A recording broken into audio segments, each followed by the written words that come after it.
Hey dude, my name's Gilbert. Gilbert the Great. Yeah, the name is Dad's idea. Anyway, today I'm going on an epic journey through the human body. So, you wanna watch? The trip starts as the human heads to the office lunchroom, opens his lunchbox, and finds me in there. What else has he got here? A turkey sandwich, some yogurt.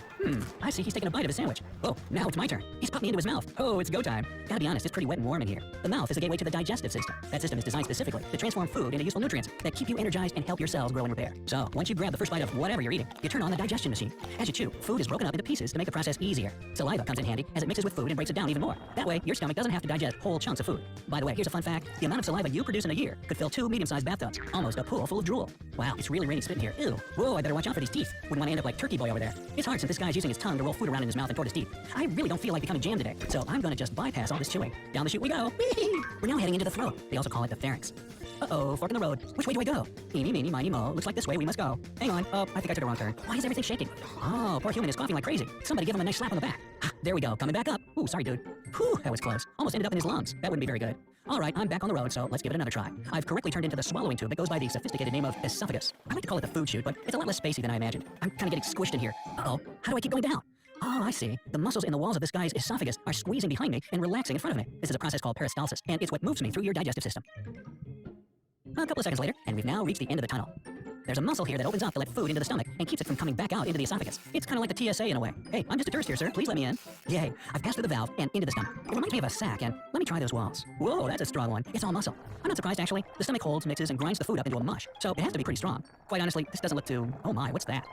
Ow, that burns like crazy. Oh, hot. I gotta get out of this stomach acid or else I'll turn into liquid or paste like turkey sandwich over there. That's okay, I've come prepared. I brought this handy-dandy little device that'll encase me in a protective bubble. Your food usually doesn't have this, but hey, I got connections. It's classified. I just have to push this button. There. Now I can keep talking to you the whole way instead of turning into grape jelly.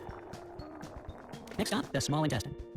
This long-coiled snaky organ is made up of 3 sections. When I say long, I mean it. If you spread it out, which I don't recommend doing because you need it to be coiled and inside of you, you get a tube that's over 20 feet in length. Yep, that's as long as a giraffe is tall, all stuffed into your insides. I must say, it's pretty warm in here. Almost feels like a tropical resort. Except, I'm in an ocean of bile. Oh yeah, I'm protected in my little bubble. No worries. Bile is crucial to digest fat and take all the waste out of your blood. So be thankful your liver produces it. Your pancreas also helps the process with some good enzymes. And that thing over there that looks like a pear, that's the gallbladder. It's located under the liver and keeps bile in it until the right moment comes. Man, this thing really is coiled, huh? I'm getting kind of dizzy from the twists and turns. But no going back now. These contracting intestinal walls keep pushing me forward. Looks like I'm already in the final section of the small intestine and on to the next leg of my journey, the large intestine. Also known as the colon. It's a muscular tube that's 5 to 6 feet long. Hold the phone. Shh. Do you hear that? I'm not alone. I'm surrounded. They're coming in closer. It's bacteria. Oh, there's tons of them in here. Uh-oh. Is this person sick with some intestinal parasite or something? Nah. Your intestines need good bacteria to help them break down food, vitamins, and nutrients so that your body can use them. Sup, Pete's? Hey, what's that little dangly thing over there at the entrance? Ah, that must be the appendix. It doesn't do much besides house bacteria that might be released into the gut. It's also got some tissues that are useful for your immune system, but it's mostly a useless little thing, so people can still live without it. Hey, if your appendix gets inflamed, a doctor will cut it out of you. Really? Looks like this guy still has his. Good for you. Anyway, we're now in the large intestine, and I'm glad it's a little roomier in here. Had I not grabbed my fancy top secret protective bubble, I'd be talking to you now as a liquidy yellowish mush of waste. As these muscle contractions push me through the colon, I'd have all the water sucked out of me. My final form, stool. Yep, poo, doo-doo, number 2, whatever you like to call it. It's formed in the large intestine. Still, loads of bacteria all over the place. They're really hard at work, eh? Well, there can't be too little or too many. Otherwise, you'd have digestive problems like food intolerances. They also play a major role in your immunity, and that's why you have trillions of them in your gut. Hey, keep up the good work, guys. I'm on my way through the left colon. When it gets too full of stool, it decides to dump it all into the rectum because it can't hold it all by itself. It usually takes about 36 hours for what's left of your food, not much now, just waste, to reach this point. But I've been speeding through this journey because I've got some other great stuff to do. So let's head to the rectum already. Geronimo! নতুন Pond's white beauty face wash প্রতি ওয়াশে দারুণ উজ্জ্বলতা।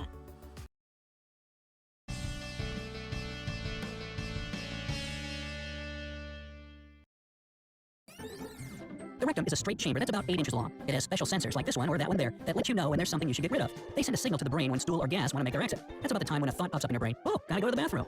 If the moment is right for you, that is, you find a toilet, the sphincters relax and ta-da! Your stool makes its exit. Bye-bye pizza from yesterday's breakfast. What? No one else here has cold pizza for breakfast? All right, then let me know down in the comments what your typical breakfast looks like. Anyway, when the moment isn't exactly right to release stool just yet, your sphincters contract. Those rectum sensors help too, so that the urge to release its contents disappears for a while. You should be happy when your rectum and sphincters are working hard to keep stuff in when the timing isn't good, like when you're driving to work, on a date, getting groceries, sleeping.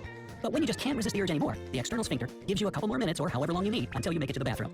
Well, not sure if the human is ready, but I'd really like to go now. Maybe I can hotwire these sensors to make my great escape. Oh yeah, this guy's at work, isn't he? This is gonna be awkward. Of course, normal food doesn't leave your body in such a graceful manner. You wouldn't even recognize what was what. But as for me, Gilbert the Great, I still have important things to do today. So, hey Bob, let's hit the John. I'm out of here. Bye! Well, that was different.